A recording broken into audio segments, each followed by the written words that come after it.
Dubai की धरती पर मैं आज मेरे सामने लघु भारत के दर्शन कर रहा हूं।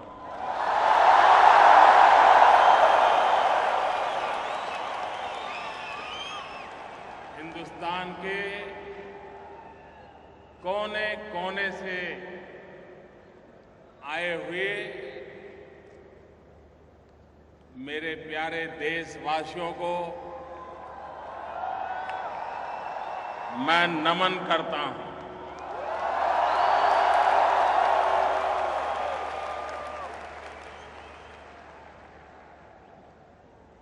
आप वे लोग हैं जिन्होंने परिश्रम की पराकाष्ठा करके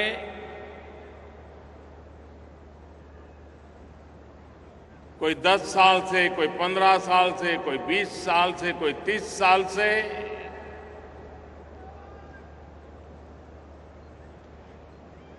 रोजी रोटी कमा रहे हैं, लेकिन साथ साथ भारत के गौरव को भी बढ़ाने में कभी पीछे नहीं रहे।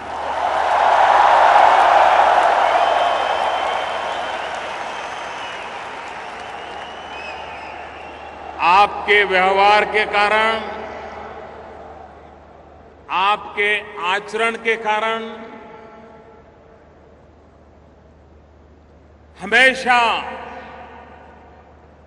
भारत गौरव अनुभव करता रहा है।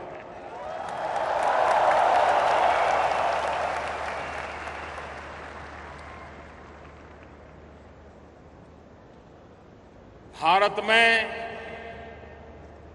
अगर अधिक बारिश भी हो जाए तो दुबई में बैठा हुआ मेरा हिंदुस्तानी छाता खोल देता है।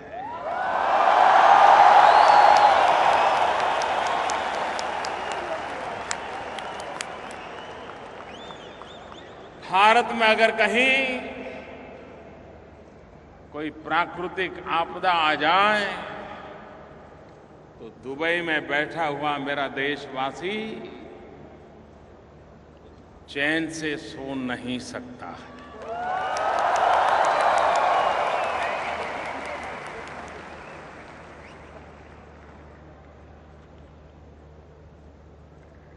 जब अटल बिहारी वाजपेयी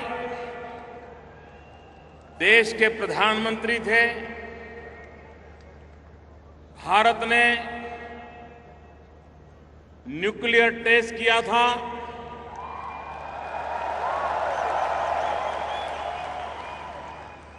दुनिया चौंक गई थी। कुछ लोग गुस्से में आए थे और रातों रात भारत पर सैंक्शन लगा दिए गए थे।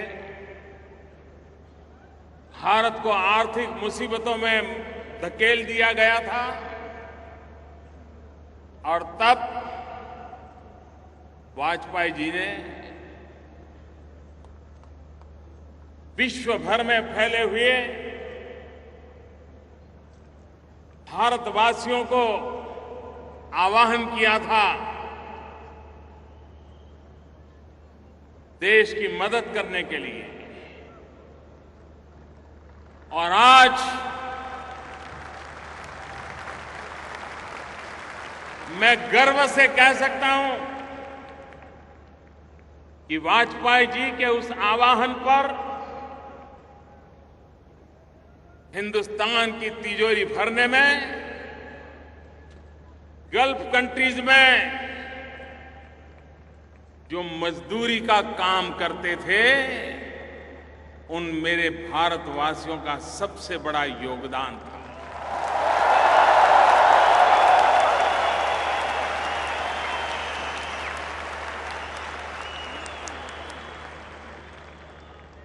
और इस अर्थ में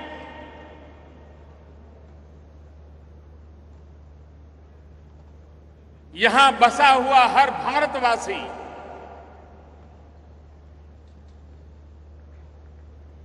एक प्रकार से हिंदुस्तान के हर कोने से जुड़ा हुआ है।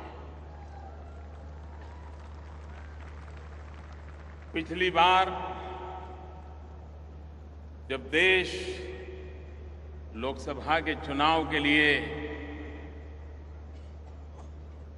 व्यस्त था, चुनाव नतीजे आ रहे थे,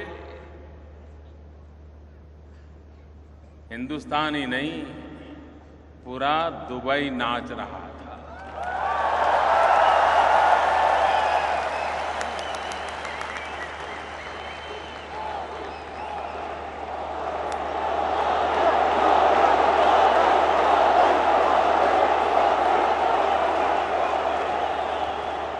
ये प्यार भारत माता के कल्याण के लिए मां भारती फिर से एक बार सामर्थ्यवान बने, सशक्त बने, संपन्न बने, समृद्ध बने, ये सपना संजो करके दिन रात एक करने वाले आप लोग मेरे सामने बैठे हैं।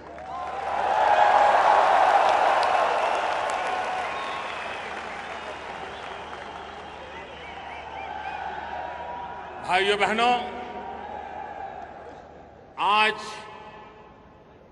यहां तो हिंदुस्तान के हर कोने से आए हुए मेरे भाई बहन मेरे सामने हैं, और दुबई वो सिर्फ लघु भारत ही रहा ऐसा नहीं है। अब तो दुबई एक लघु विश्व भी बन गया है।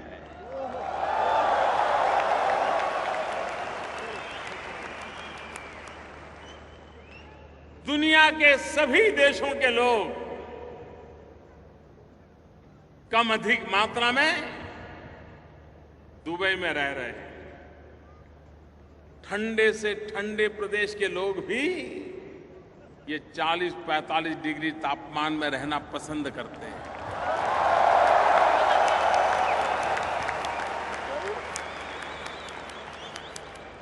क्या ताकत दिखाई होगी इस देश ने,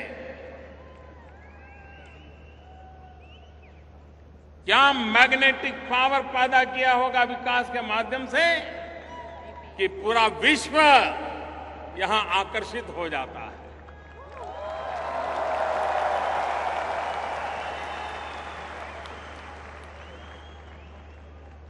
हिंदुस्तान के हर कोने से आए हुए सभी देशवासियों ने अभी 2 दिन पूर्व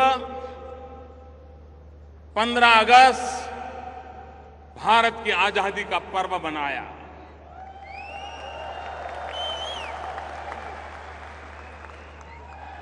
मैं भी आप सबको आजादी के पावन पर्व की अनेक अनेक शुभकामनाएं देता हूं।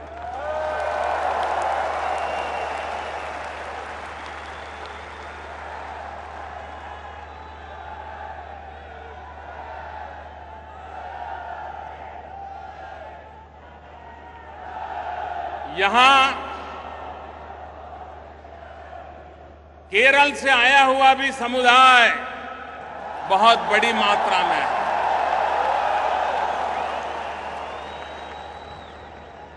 मैं केरल का उल्लेख सविशेष रूप से इसलिए कर रहा हूं क्योंकि आज केरल का नववर्ष है।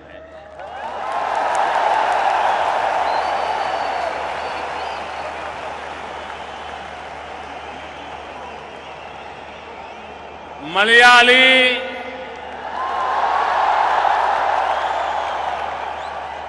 सहोदरक, एंटे हृदयम, निरन्या, नववलसरा, आशम सफल, नमस्कारम।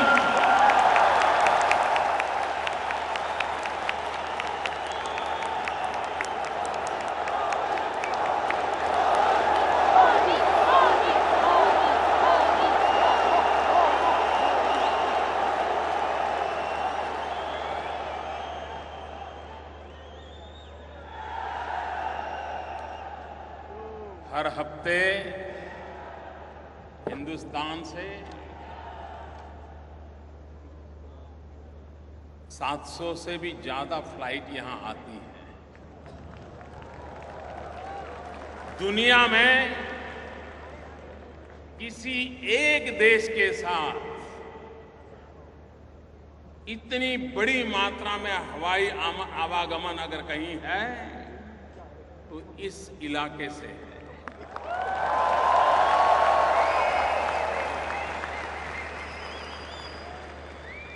हर हफ्ते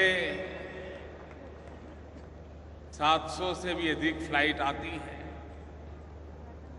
लेकिन भारत के प्रधानमंत्री को यहां आने में 34 साल लग गए।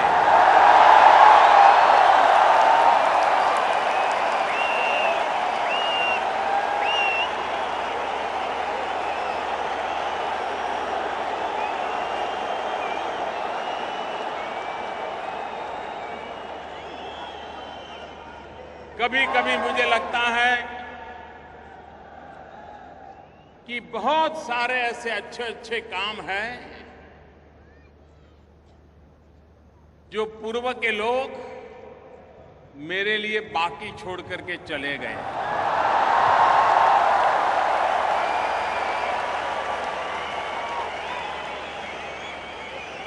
और इसलिए बहुत सारे बाकी रहे अच्छे काम करने का मुझे भाग्य मिला।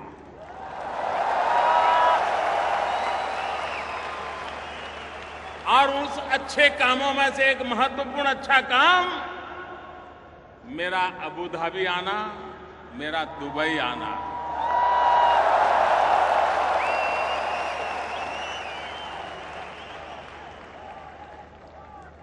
जिस प्रकार से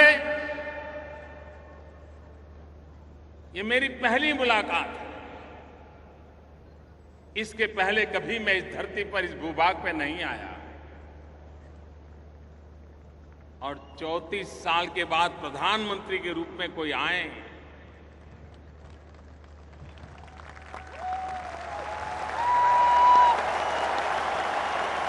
तो किसी को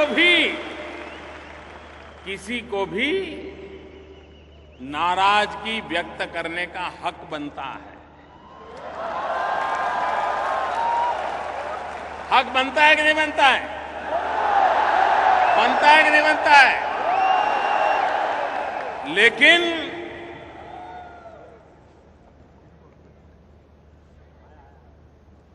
अबू धाबी में हिज हाइनेस क्राउन प्रिंस ने और दुबई में हिज हाइनेस अल मक्तुम जी ने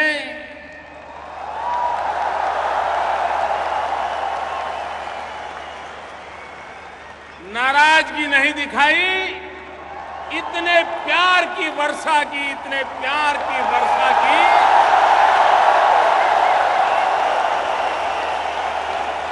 मैं उनके इस प्यार को कभी भूल नहीं पाऊंगा।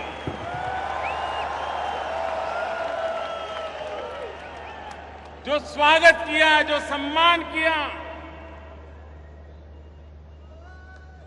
हिज हाइनेस क्राउन प्रिंस अपने सभी 5 भाइयों के साथ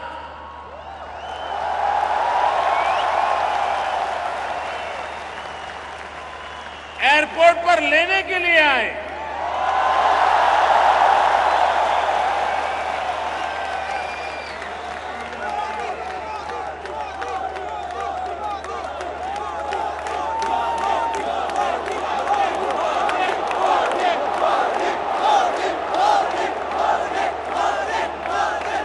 मेरे प्यारे देशवासियों, ये प्यार, ये सम्मान किसी व्यक्ति को नहीं है।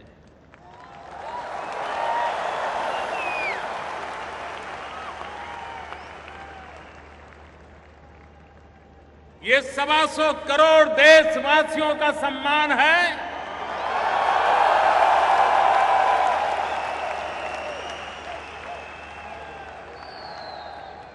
भारत की बदली हुई तस्वीर का सम्मान है।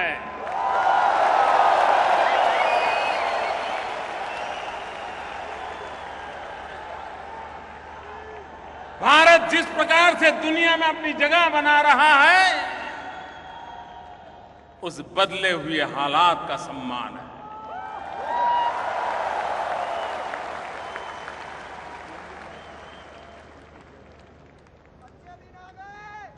मैं हिज हाइनेस क्राउन प्रिंस का, अमीरात का, दुबई के रूलर्स का हृदयपूर्वक बहुत बहुत आभार व्यक्त करता हूं।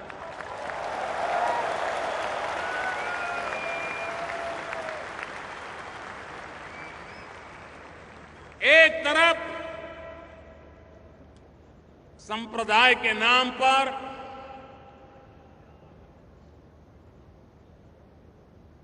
आतंकवाद के खेल खेले जाते हुए निर्दोषों को मौत के घाट उतार दिया जाता, पूर्णतया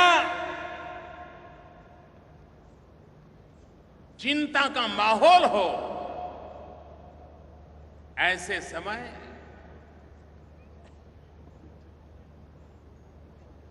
अबू धाबी के हिज हाइनेस क्राउन प्रिंस भारतीय समुदाय के लिए मंदिर बनाने के लिए जगह देने का निर्णय किया।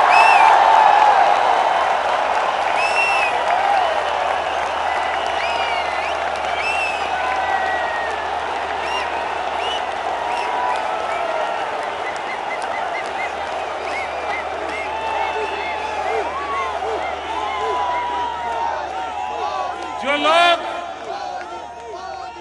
अबू धाबी से परिचित हैं, उन्हें पता है ये निर्णय कितना बड़ा है। ये सौगात कितनी बड़ी है। आप मुझे बताइए, सभी देशवासियों ने उनका विशेष रूप से अभिनंदन करना चाहिए कि नहीं करना चाहिए? मैं आज सबसे आग्रह करता हूं, तालियों की गूंज से क्राउन प्रिंस का अभिनंदन कीजिए।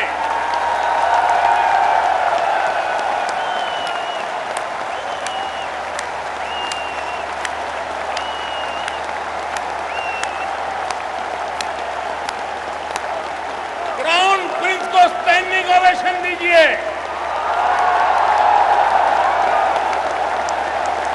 उनका अभिनंदन कीजिए।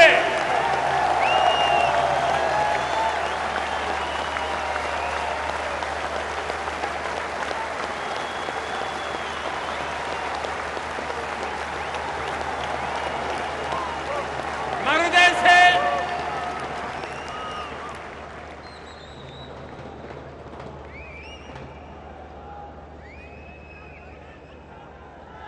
उनका अभिनंदन करता हूं।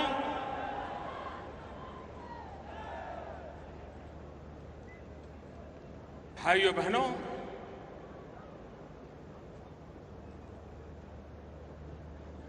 दो दिन की मेरी यात्रा में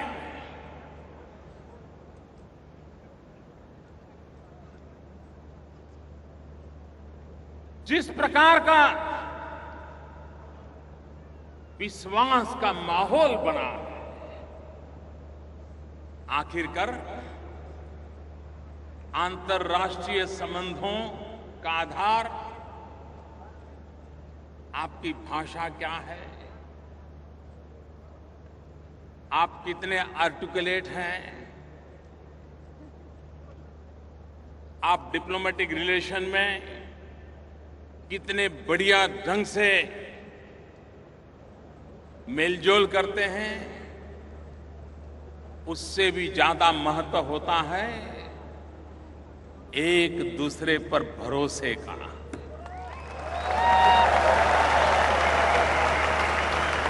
अंतर्राष्ट्रीय संबंधों में ये भरोसा, ये विश्वास एक बहुत बड़ी पूंजी होता है। और आज मैं चंद घंटों की मेरी यहां की मुलाकात के बाद कह सकता हूं कि भारत, अबू धाबी, दुबई, अमीरात जो विश्वास का सेतु बना है वो अभूतपूर्व है और आने वाली पीढ़ियों तक काम आए ऐसा फाउंडेशन तैयार हुआ।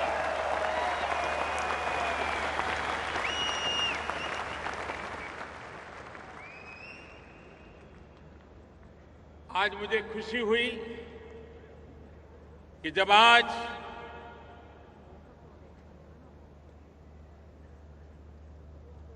भारत और अमीरात के बीच जो ज्वाइंट स्टेटमेंट आया है, आपको भी खुशी होगी जान करके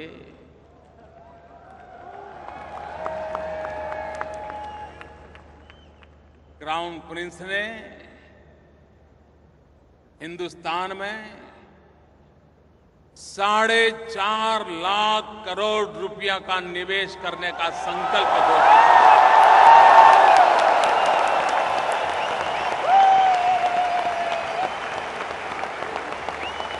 4.5 लाख करोड़ रुपया।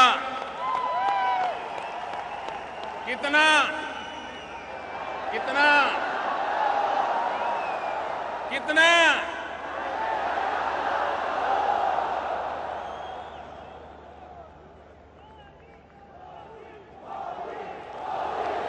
भाइयों बहनों,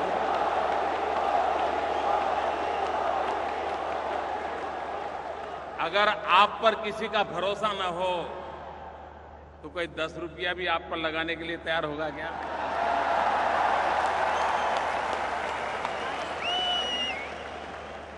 ये भारत की शाख बनी है। आज भारत का बदला हुआ रूप विश्व के सामने अपनी स्वीकृति बनाता आगे चल रहा है।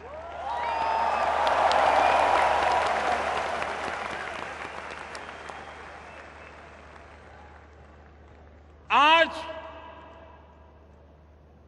अमीरात और भारत की तरफ से आतंकवाद के खिलाफ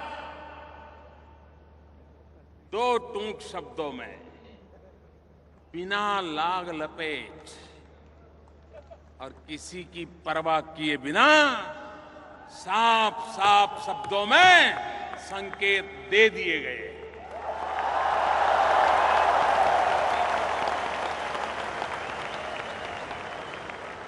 आतंकवाद के खिलाफ एकता का स्वर आज इस धरती से उठा है। मैं इसे बहुत अहम मानता हूं। और इतना ही नहीं, समझने वाले समझ जाएंगे।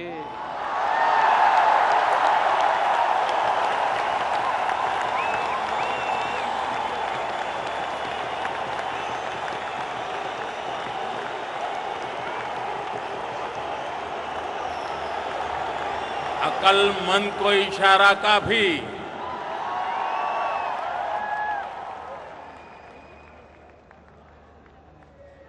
आतंकवाद में लिप्त लोगों को सजा होनी चाहिए, ये स्पष्ट शब्दों में संकेत यहां से निकला है।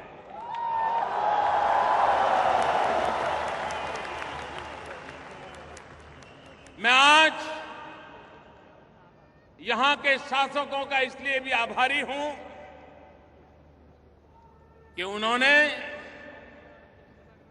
यूनाइटेड नेशंस जब अपने 70 साल मनाने जा रहा है तो यहां से कहा गया है और भारत की एक बात का खुला समर्थन किया गया है कि भारत को यूनाइटेड नेशन की सिक्योरिटी काउंसिल का परमानेंट मेंबरशिप मिलने की।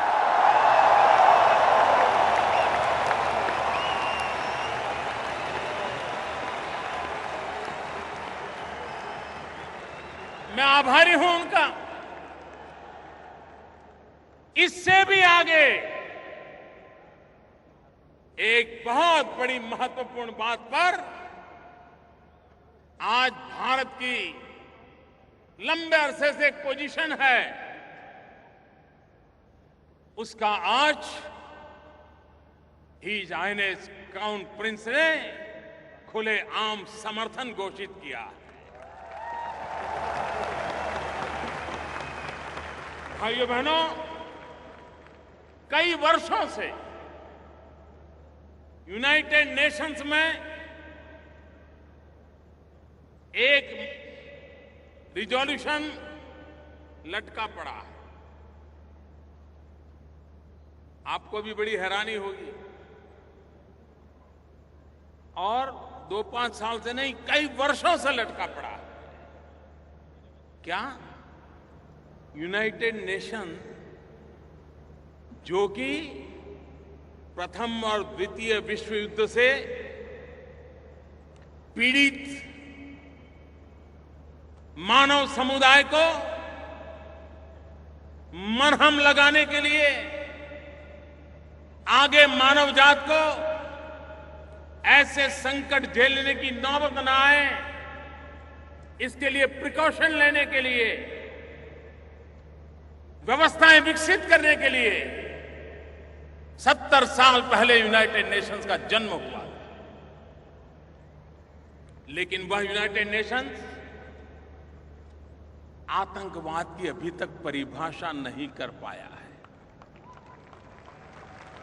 आतंकवाद किसको कहे, आतंकवादी किसको कहे, आतंकवाद को समर्थन करने वाले कौन माने जाए, किस देश को आतंकवाद का समर्थक माना जाए, किस देश को आतंकवाद का समर्थक न माना जाए।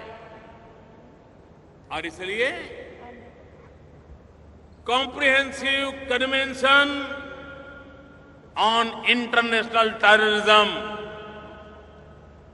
इसका निर्णय करने का प्रस्ताव लंबे अरसे से यूनाइटेड नेशन में लंबित पड़ा हुआ है। भारत ने एक पोजीशन ली है सालों से कि ये प्रस्ताव पर चर्चा हो जाए, निर्णय होना चाहिए, लेकिन टाला जा रहा था। आज मुझे खुशी इस बात की है कि हिज हाइनेस क्राउन प्रिंस ने भारत की स्थिति का समर्थन किया है, भारत की पोजीशन का समर्थन किया है। और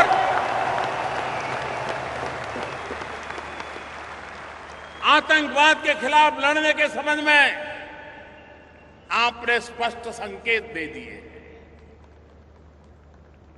न सिर्फ 4.5 लाख करोड़ रुपए का पूंजी निवेश की बात नहीं है, ये एक निश्चित दिशा में कंधे से कंधा मिलाकर के चलने का एक प्रकार का संकेत इस जॉइंट स्टेटमेंट में।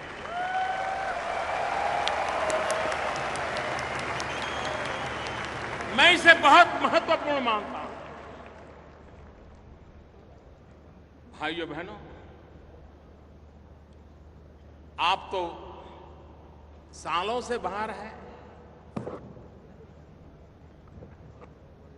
आज भारत का नाम सुनते ही आपके सामने खड़े हुए व्यक्ति की आंखों में चमक आती है कि नहीं आती है? आपका माथा गर्व से ऊंचा होता है कि नहीं होता है? आपका सीना तन जाता है कि नहीं तन जाता है? एक गर्व महसूस करते हैं कि नहीं करते हैं? भाइयों बहनों, आज दुनिया का हिंदुस्तान की तरफ देखने का नजरिया पूरी तरह बदल चुका है। और उसका एक कारण, क्या कारण है?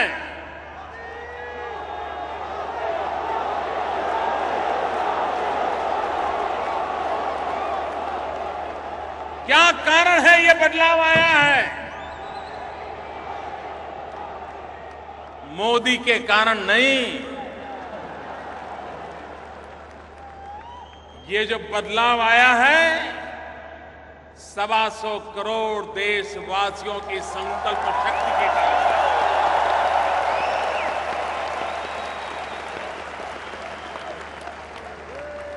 125 करोड़ देशवासियों ने 2014 मई महीने में 30 साल के बाद पूर्ण बहुमत वाली सरकार चुनी।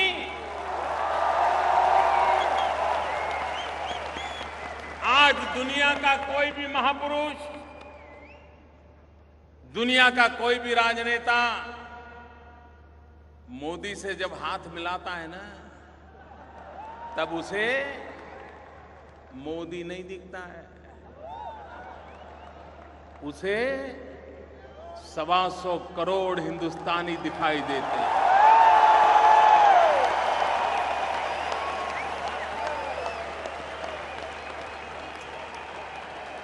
दुनिया की तेज गति से बढ़ रही इकोनॉमी दिखाई दे रही है।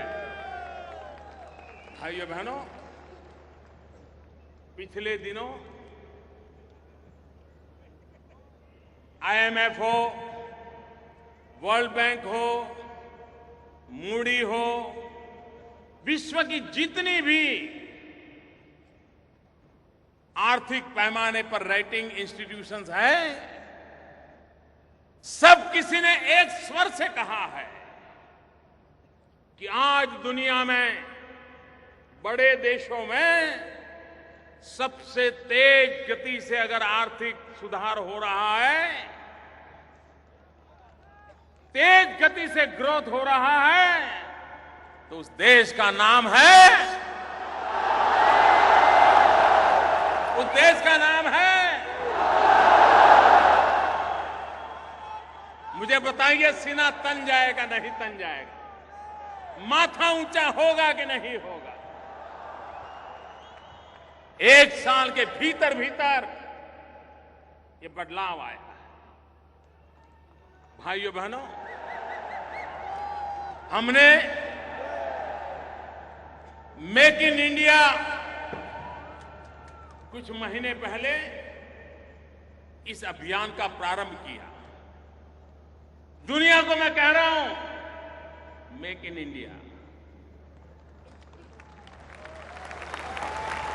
आइए, हिंदुस्तान एक ऐसा देश है जो संभावनाओं से भरा हुआ है।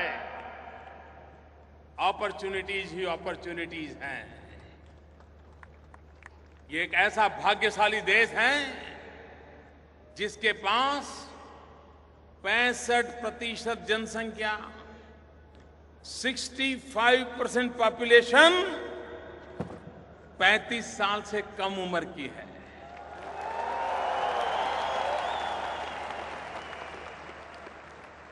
भारत एक नौजवान देश है। आज जहां जवानी लबालब भरी पड़ी है,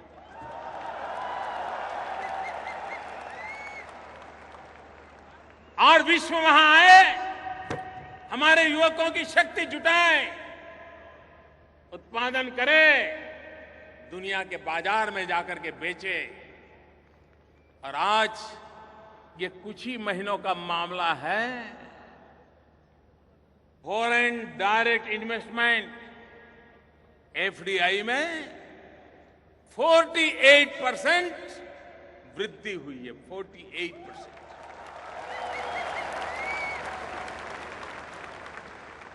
भाइयों बहनों,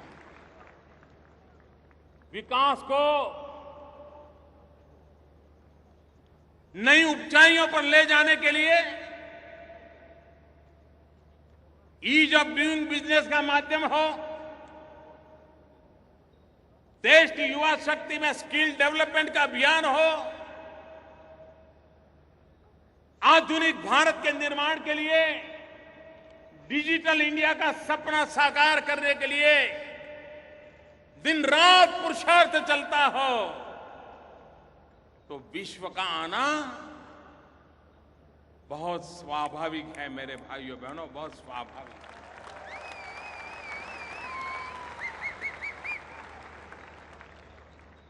भाइयों बहनों, आज दुनिया जिस आतंकवाद के नाम सुनते ही कांप उठती है, एक नफरत पैदा होती है।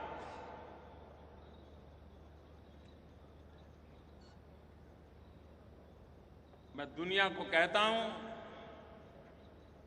हम हिंदुस्तान के लोग 40 साल से ये आतंकवाद के शिकार हुए हैं। हमारे निर्दोष लोग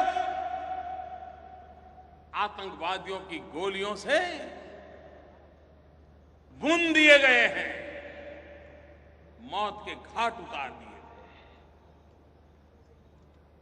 और जब कभी मैं विश्व के लोगों के साथ आज से 25-30 साल पहले कभी मुझे बात करने का अवसर मिलता था तो वे आतंकवाद समझने की उनकी क्षमता ही नहीं थी। कभी मैं आतंकवाद की बात करता था तो वो मुझे कहते थे कि ये तो आपका पुलिसिंग का प्रॉब्लम है, लॉ एंड ऑर्डर का प्रॉब्लम है। अब उनको समझ आ गया है कि आतंकवाद का कितना भयंकर रूप होता है। आतंकवाद को कोई सीमाएं नहीं होती हैं। वो पता नहीं कब किस सीमा पे जाके आ धमकेगा। आज अभी मैं यहां पहुंच रहा था, मैंने सुना बैंकॉक के अंदर आज एक बम धमाका हुआ, निर्दोष लोगों को मार दिया गया। भारत तो लगातार इन हरकतों को झेलता रहा और विश्व समुदाय जब तक आतंकवाद की मानसिकता वाले देशों को, आतंकवाद को, उसको समर्थन करने वालों को एक और मानवता में विश्वास करने वाले दूसरी ओर, मानवतावाद में विश्वास करने वाले दुनिया के देश एक होकर के आतंकवाद के खिलाफ लड़ने का वक्त आ चुका है।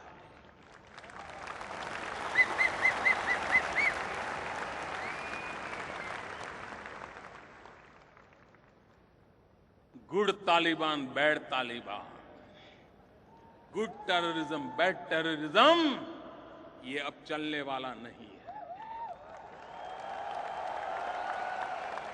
हर किसी को तय करना पड़ेगा कि फैसला करो कि आप आतंकवाद के साथ हो कि आप मानवता के साथ हो।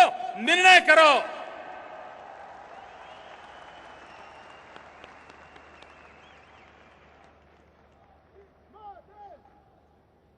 भारत को तो आज भी आए दिन इन नापाक हरकतों का शिकार होना पड़ता है।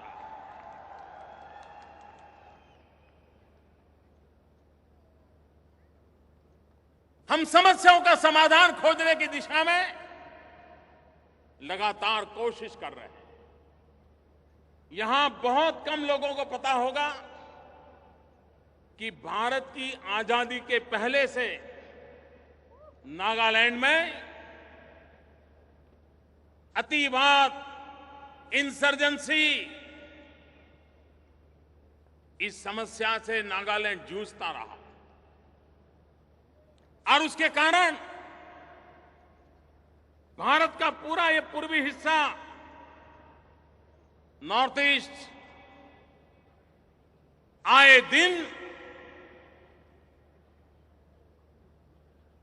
हिंसा का शिकार होता था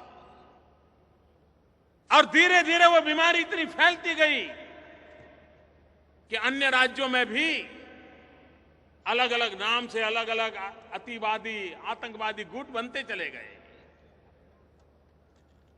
आजादी के भी पहले से चल रहा था। आज मैं बहुत संतोष के साथ मेरे देशवासियों आपको कहना चाहता हूं कि अभी 1 महीने पहले नागालैंड के इन गुटों के साथ जो कभी हिंसा में विश्वास करते थे,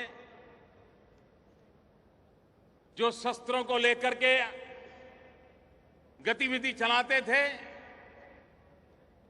उनसे जो बातचीत चल रही थी वो सफलतापूर्वक आगे बढ़ी। निर्णय हुआ, मुख्य धारा में आने का निर्णय हुआ। 60-70 साल के बाद ये संभव हुआ है। मैं नागालैंड की घटना का जिक्र इसलिए करना चाहता हूं कि हिंसा के राह पर चले हुए भारत के नौजवानों को और विश्व के नौजवानों को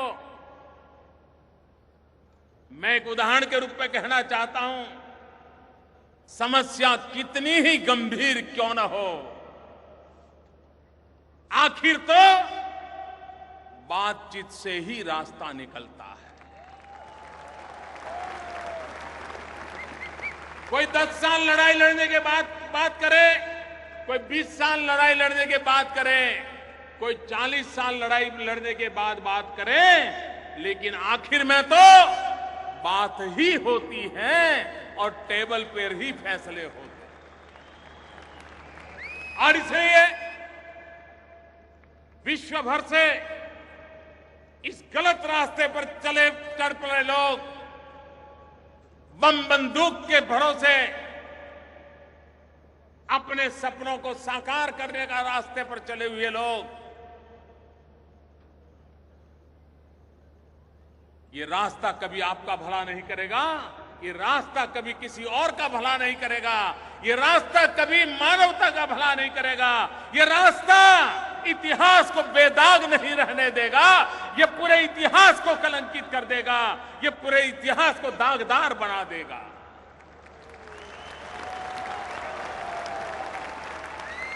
और इसलिए हिंसा का मार्ग छोड़ करके मुख्य धारा में जाना, ये आज समय की मांग है। मेरे प्यारे भाइयों बहनों, बांग्लादेश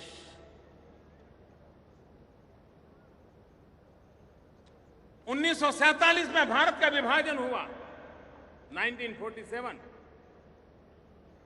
तब से पूर्व पाकिस्तान, पश्चिम पाकिस्तान थे उस समय। पूर्वी पाकिस्तान जो आज बांग्लादेश बना, भारत और उनके बीच सीमा का विवाद चल रहा था, तनाव का कारण बना हुआ था, आशंकाओं का कारण बना हुआ था। घुसपैठ के लिए एक सुविधाजनक स्थिति बनी हुई थी। आप सबके आशीर्वाद से हिंदुस्तान ने बीड़ा उठाया, सबने मिलकर के बीड़ा उठाया कि समस्या का समाधान करना है, बातचीत से करना है। मैं पिछले सितंबर में बांग्लादेश के राष्ट्रपति शेख हसीना जी से मिला था और मैंने उनको वादा किया था कि मुझ पे भरोसा कीजिए और मुझे थोड़ा समय दीजिए। उन्होंने कहा कि मेरे पास भरोसा रखने के सिवाय है भी क्या।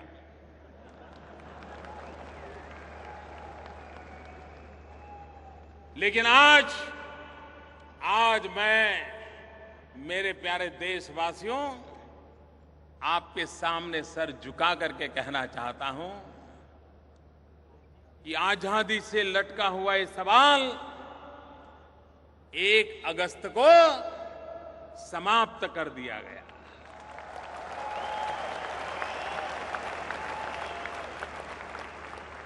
सीमा निर्धारित हो गई। जिनको बांग्लादेश जाना था बांग्लादेश चले गए, जिनको भारत आना था भारत आ गए। हम लोग तो 15 अगस्त 1947 को आजाद हो गए थे। भारत के नागरिक के नाते गौरव गान करने लगे थे।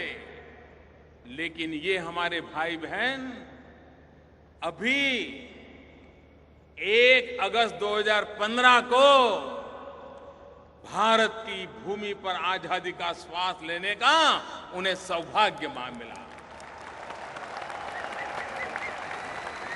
भारत की संसद में सर्वसम्मति से सभी राजनीतिक दलों ने साथ दिया और सर्वसम्मति से फैसला हुआ, बातचीत के माध्यम से फैसला हुआ। ये छोटी मोटी उपलब्धि नहीं है मेरे भाइयों बहनों। और मैं औरों को भी हमेशा कहता हूं, अड़ोस पड़ोस के देशों को भी कहता रहता हूं, जैसे हिंसा के रास्ते पर गए हुए लोगों को भी कभी न कभार बातचीत के रास्ते पर आना पड़ता है, वैसे अड़ोस पड़ोस में भी समस्याओं का समाधान बातचीत से ही निकलता है।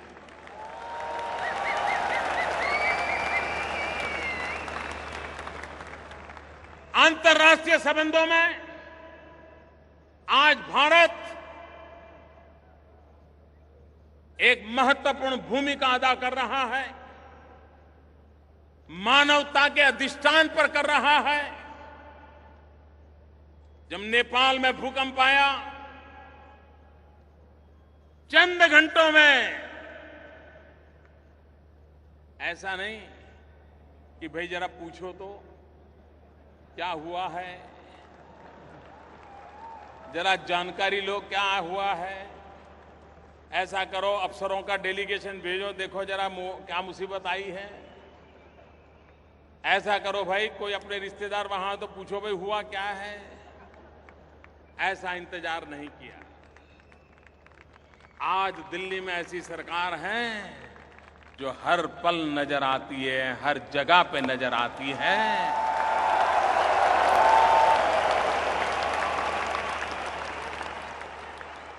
और चंद घंटों में भारत से जो भी हो सकता था, ये मानवता का काम था, नेपाल के चरणों में जाकर के हमारे लोग बैठ गए और उनकी सेवा में लग गए और आज भी सेवा चालू है।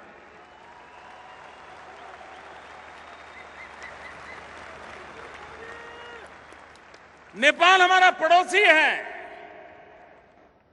वो दुखी हो और हम सुखी हो, ये कभी संभव नहीं होता। उसके सुख में भी हमारा सुख समा हुआ है। श्रीलंका, आपको हैरानी होगी, जब मैं नेपाल गया प्रधानमंत्री बनने के बाद, नेपाल जाना है तो 70 मिनट नहीं लगती है। दिल्ली से नेपाल जाना हो 70 मिनट नहीं लगती है। लेकिन भारत के प्रधानमंत्री को नेपाल पहुंचने में 17 साल लग गए।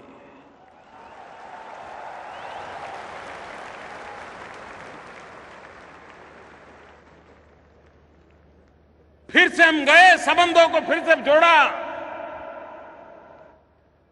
अपनापन। आज नेपाल भारत पे भरोसा कर रहा है, भारत नेपाल का सुख दुख का साथी बना है। श्रीलंका, राजीव गांधी जब प्रधानमंत्री थे, उसके बाद कोई प्रधानमंत्री की स्टैंड अलोन विजिट नहीं हुई थी। कितने साल बीते। हमारा पड़ोसी है। आए दिन हमारे तमिलनाडु केरल के मछुआरे और उनके मछुआरे आपस में भिड़ जाते हैं। लेकिन उधर कोई जाता नहीं था। हम गए।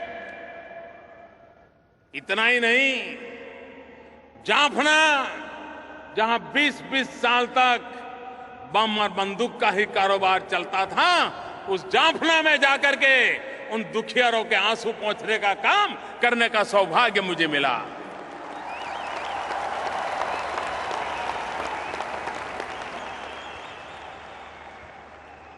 एक प्रधानमंत्री के रूप में जाफना जाने का सौभाग्य मुझे मिला। हमारे पड़ोस में मालदीव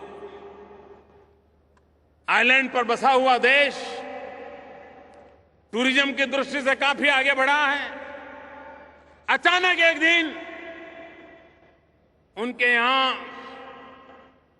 पानी के सारे संयंत्र खराब हो गए। पूरे देश के पास पीने का पानी नहीं था।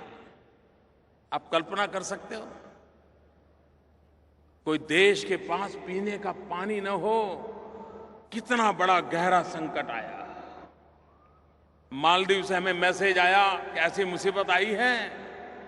एक पल का इंतजार नहीं किया भाइयों बहनों, हवाई जहाज से पीने का पानी पहुंचाया मालदीव में। दूसरे दिन स्टीमर से पानी पहुंचाना शुरू कर दिया, और जब तक उनके वो मशीन चालू नहीं हुए, पानी की व्यवस्था दोबारा पुनर्जीवित नहीं हुई, हमने मालदीव को प्यासा नहीं रहने दिया।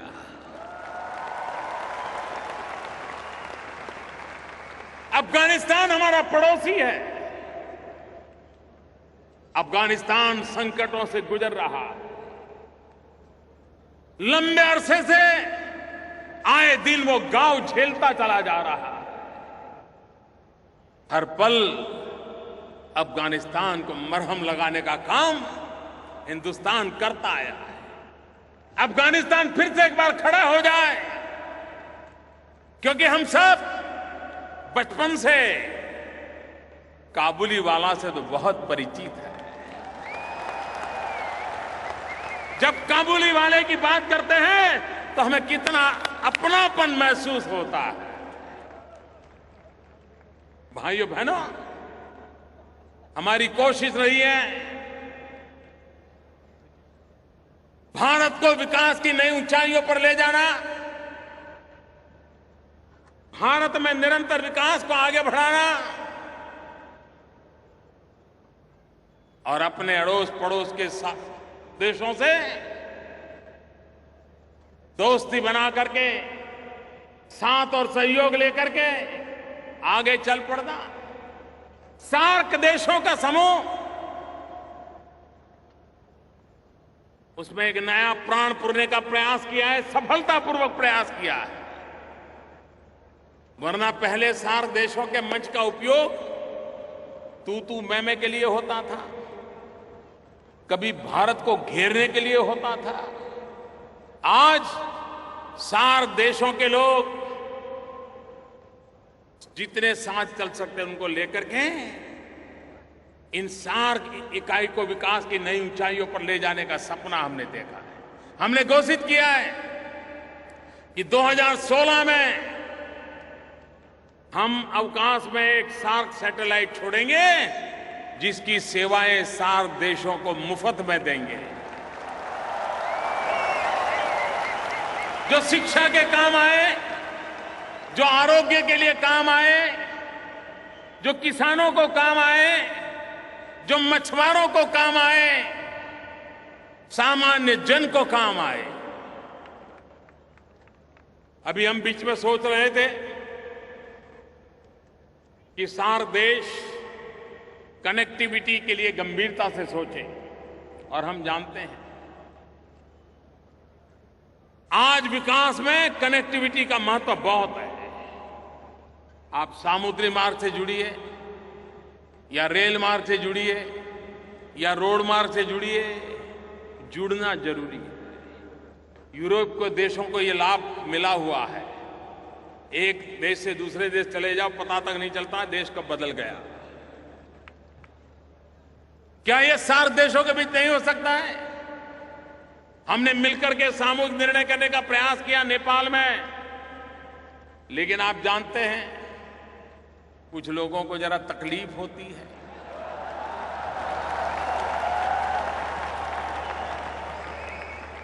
लेकिन कुछ लोगों की तकलीफ के लिए क्या रुकना चाहिए?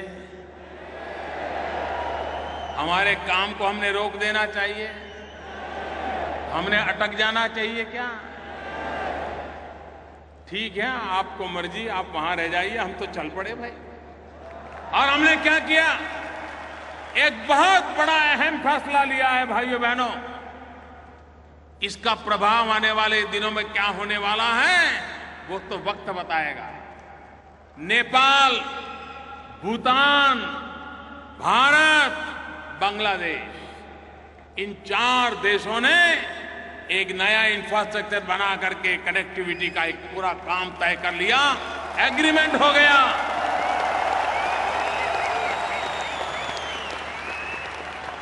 ये आगे चल करके नॉर्थ ईस्ट से जुड़ेगा, वहां से ये म्यांमार से जुड़ेगा, वो इंडोनेशिया, थाईलैंड, पूरब हिंदुस्तान, पूरब के विश्व की तरफ भारत को कनेक्टिविटी की एक ताकत देगा। एक नया भारत का बदला हुआ संबंधों का एक नया विश्व खड़ा हो जाएगा।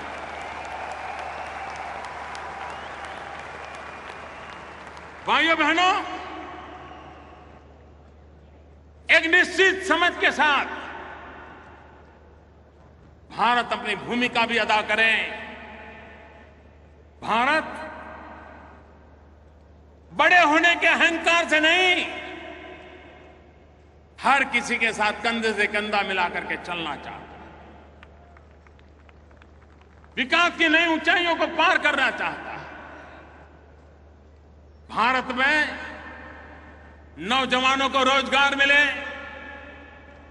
हमारे कृषि में सेकंड ग्रीन रिवॉल्यूशन हो, हमारा पूर्वी हिंदुस्तान, चाहे पूर्वी उत्तर प्रदेश हो, चाहे बिहार हो, चाहे पश्चिम बंगाल हो, चाहे आसाम हो, चाहे नॉर्थ ईस्ट हो, चाहे उड़ीसा हो,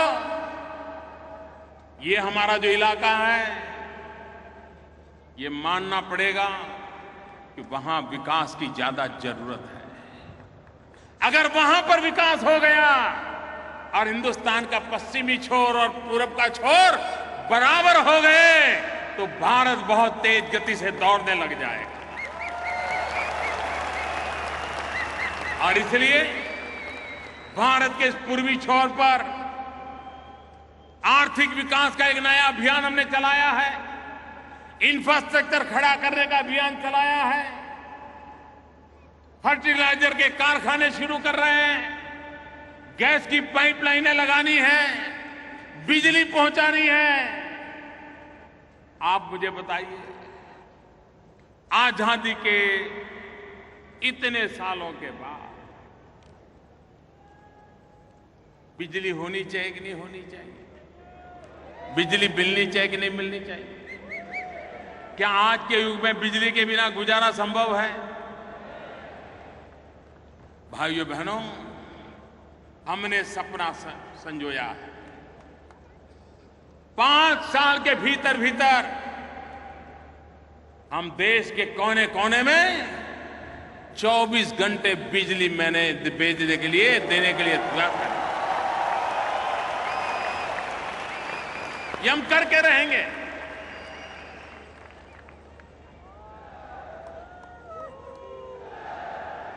दुबई में रहने वाले मेरे प्यारे भाइयों बहनों, हमने एक महत्वपूर्ण योजना घोषित की है।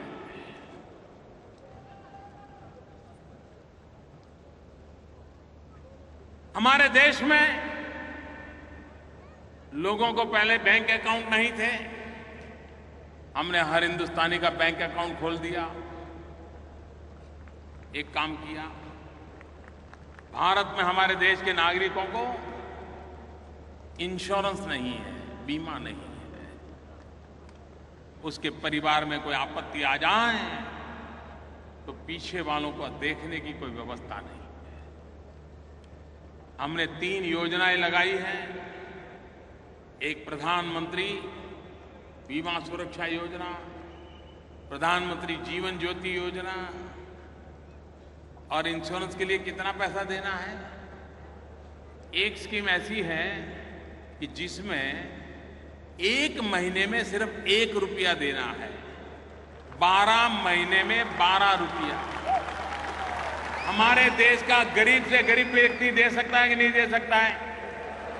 मुझे बताइए, दे सकता है कि नहीं दे सकता है? गरीब से गरीब व्यक्ति 1 रुपया महीने में दे सकता है कि नहीं दे सकता है? महीने का 12 रुपया, साल भर का 12 रुपया, साल भर का 12 रुपया देगा, उसे 2 लाख रुपयों का सुरक्षा का बीमा मिलेगा।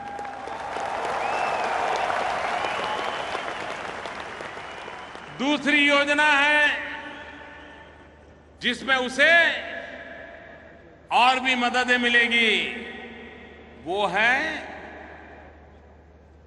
1 दिन का 90 पैसा, 1 रुपया भी नहीं, 1 दिन का 1 रुपया भी नहीं। आज तो चाय भी 1 रुपये में मिलती नहीं है। मैं जब चाय बेचता था तो 1 रुपया भी नहीं मिलता था।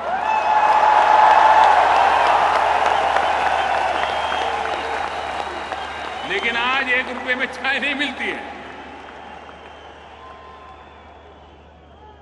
1 दिन का 90 पैसा, साल भर के 330 रुपए, और उसे भी ये सुरक्षा कवच मिलेगा। नेचुरल मृत्यु होगा, नेचुरल, अकस्मात नहीं हुआ है, सहज, तो भी उसके परिवार को 2 लाख रुपया मिलेगा।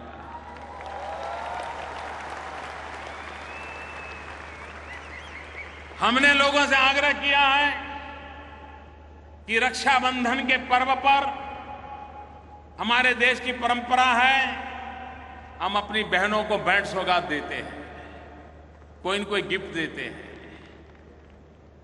मैं मेरे गल्फ कंट्रीज में रहने वाले मेरे प्यारे भाइयों बहनों का आग्रह करता हूं, इस बार राखी के त्योहार पर आप अपनी बहन को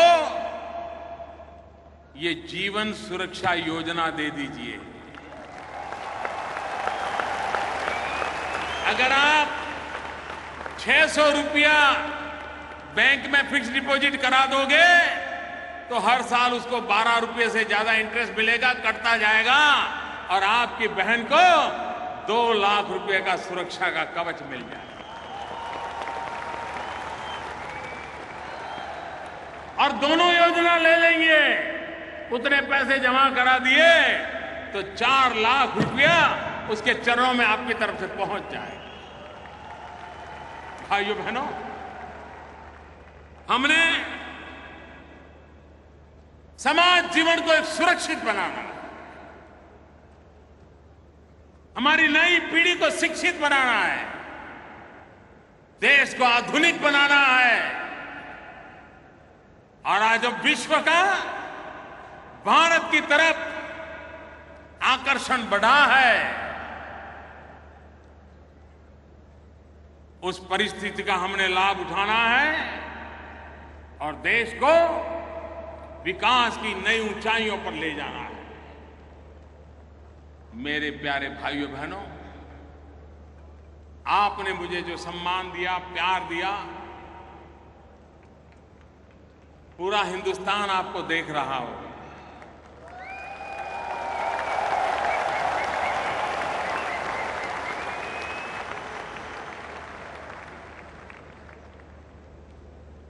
ये बदले हुए माहौल का असर हर भारतवासी के दिल पर भी होता है। और मुझे लगता है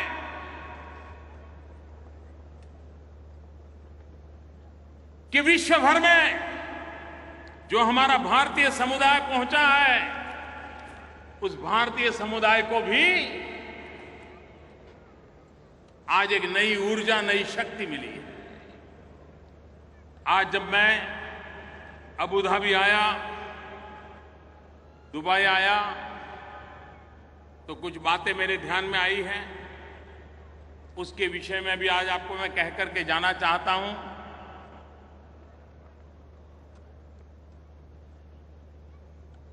एम्बेसी के संबंध में, काउंसिल के संबंध में आपकी शिकायतें रहती हैं? नहीं रहती है? नहीं रहती है तो अच्छी बात है, लेकिन अगर रहती है तो भारत सरकार ने मदद नाम का एक ऑनलाइन प्लेटफॉर्म बनाया है।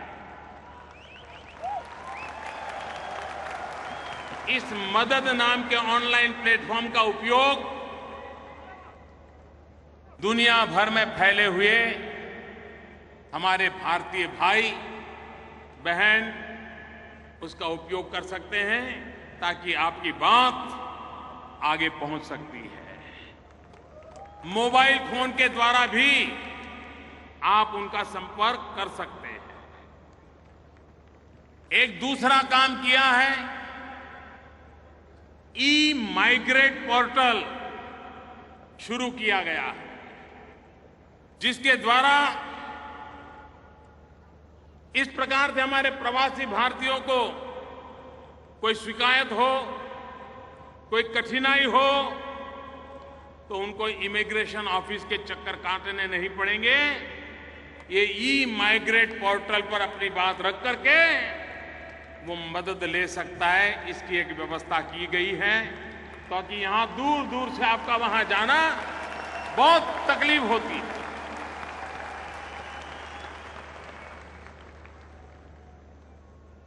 मुझे ये भी बताया गया कि कहीं कहीं पर ई-माइग्रेट पोर्टल का उपयोग करने में नागरिकों को दिक्कत होती है। इसके लिए भी मैंने हमारी एम्बेसी को आदेश किया है कि वे ये जो टेक्निकल प्रॉब्लम है इसका 30 दिन के भीतर भीतर सॉल्यूशन दें। आज 17 अगस्त है, 17 सितंबर तक सॉल्यूशन दें, ऐसा मैंने उनसे कहा है। और मुझे विश्वास है कि हमारे एम्बेसी के भाई ये जो टेक्निकल प्रॉब्लम कहीं कहीं आता है उसका रास्ता निकालेंगे। एक और काम मैंने कहा है कि हां, भारतीय समुदाय ज्यादातर वर्कर्स हैं, उनके पास इतने पैसे नहीं कि एक जगह से दूसरी जगह पे वो भागते रहें, और इसलिए हमने कहा है कि हम समय समय पर जहां हमारे भारतीय भाई समुदाय रहते हैं वहां जाकर के काउंसलर कैंप लगाएं।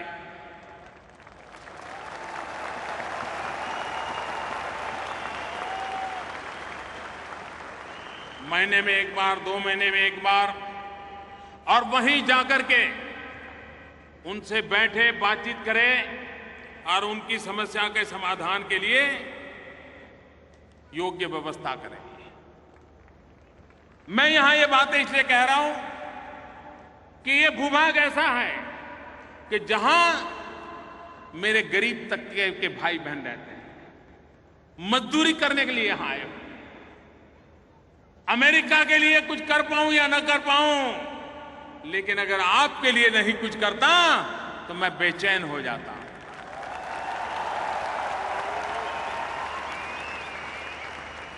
और इसलिए हमने एक और काम किया है। इन दिनों विदेशों में कभी कभी जाते हैं तो हमारे भारतीय भाई कभी कभी संकट में जाते, अचानक बीमारी आ गई, कुछ हो गया, कभी कोई कानूनी पचड़े में फंस गए, बेचारे जेल चले गए, तो दुनिया के बाहर कौन उनको देखने वाला, परिवार तो है नहीं। और इन हमारे कभी कभी मुसीबत में कोई परिवार आ जाए तो उनकी मदद करने के लिए Indian community welfare fund ICWF स्थापित किया गया है। सब दूतावासों को ये वेलफेयर फंड दिया गया है, और इसलिए ऐसी मुसीबत में कोई फंस गया हो तो उनको कानून की मर्यादा में रह करके जो मदद हो सकती है, कोई अगर जेल में बंद हुआ है तो कम से कम उसको खाना पीना मिल जाए, मानवता की दृष्टि से कोई व्यवस्था हो जाए। इन सारे कामों के लिए एक फंड की हमने व्यवस्था की है। हमने ये भी निर्णय किया है कि इस फंड के द्वारा दूतावास, काउंसिल में काउंसिलर सुविधाएं और अच्छी कैसे बने, जो नागरिकों की भलाई के लिए हो, उनके लिए भी इसका उपयोग किया जाएगा। जिनको कानूनी सलाह की जरूरत पड़ेगी और अगर वो खुद इसको करने के लिए स्थिति नहीं है, कभी कभार तो 1000-2000 का दंड बेचारा नहीं भर पाता, उसके कारण जेलों में सड़ता रहता है। ऐसे लोगों को मदद करके, भारतीय नागरिक होने के नाते उनको मदद करना, इसके लिए वेलफेयर फंड का उपयोग हो ताकि वो संकटों से बाहर आ सकें। ये भी हमने व्यवस्था करने के लिए कहा है। मैं जानता हूं यहां पर स्कूलों में एडमिशन में कितनी दिक्कत होती है, आपके बच्चों को स्कूलों में पढ़ाई की कितनी दिक्कत होती है।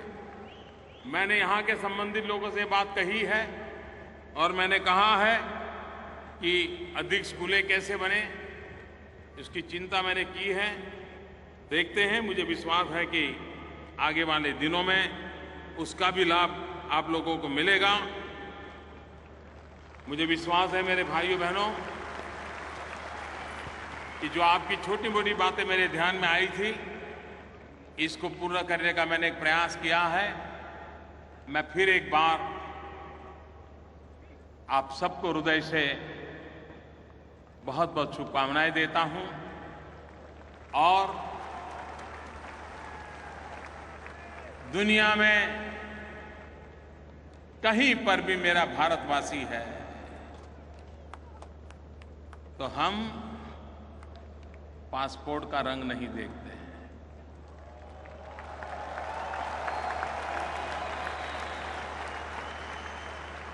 हमारा खून का रंग काफी है। वो धरती का नाता काफी है।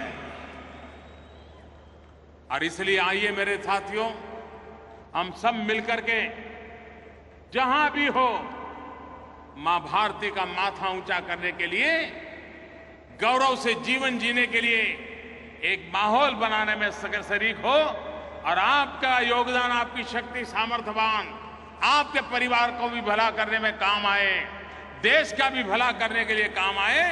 इसी शुभकामनाओं के साथ आप सबका बहुत बहुत धन्यवाद। मेरे साथ दोनों मुट्ठी बंद करके बोलिए, भारत माता की। दोनों मुट्ठी पूरी बंद करके पूरी ताकत से बोलिए। भारत के कोने कोने में आपके अपने गांव में आवाज पहुंचनी चाहिए, भारत माता की, भारत माता की।